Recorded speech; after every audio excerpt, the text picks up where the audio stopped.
She's amazing. She really is.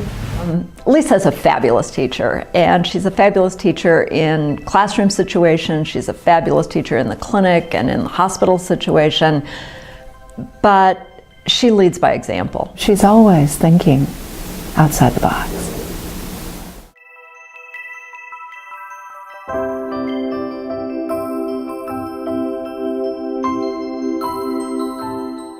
Lisa has a passion for rural health care, and she has lived out that passion pretty much every day of her life since she finished medical school, which is really kind of remarkable that she's stuck with it. She's done about everything you can do for rural practice in the state of Oregon, and I think the state owes her an amazing debt of gratitude. She went every week. She drove to Elgin. She drove to Eastern Oregon every week. Like go on Monday and work Tuesday, Wednesday, and then come home on Thursday. Every week, 12 months of the year. Drove that horrible road in the winter. The reason she had to do it. Because there was no other medical help for those people. No medical service. That's it. They closed clinics, they closed everything. Here is someone who's always smiling, and she drives across mountain passes in the winter over in Eastern Oregon to help keep that clinic going over there in Elgin. I mean, this is somebody who really cares about people and about people who don't have very good access sometimes to health care. I think if you asked Lisa what her most important contribution in her professional career has been, she would probably say the Rural Scholars Program.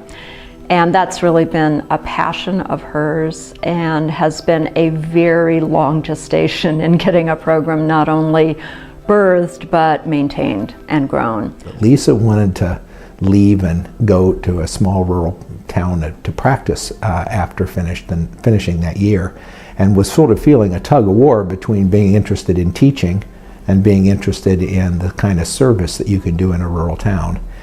We ended up finding the perfect combination for her because at that time we were establishing the first rural rotations for residents and students from OHSU. And so we said, Lisa, if you want to go to John Day, Oregon, we'll make sure there's a student and a resident there every day to work with you, and you can have your cake and eat it too. So that's what she did. She goes to John Day.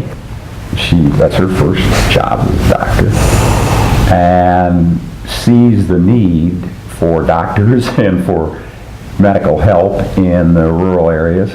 And so what does she do? She and her husband buy that house. I personally think one of the most creative things she has done is to promote the medical students spending time in rural communities. Because it's great that she goes, but she's one person. And the needs in Oregon are huge. And many of the physicians and nurses are older and retiring. And you can either go do the work, and that's a wonderful thing, but it's a drop in the bucket. Or you can design a system that helps feed the next generation more into rural communities. Visualize in your mind's eye what a perfect family doctor would be. They would be somebody who was easy to get a hold of. It would be somebody who would be easy to talk to. It would be somebody that you trust and can have a relationship over time and be able to depend on or count on. Somebody who was really, really competent at medicine and knew a whole lot of stuff, so that whatever problem you brought to them, the vast majority of the time they simply took care of it. You didn't need referrals to other people. They were competent enough to deal with common skin problems and orthopedic problems and to chronic illnesses that provide all your preventive services and the like. Well, that sort of perfect family doctor is kind of Lisa Dodson.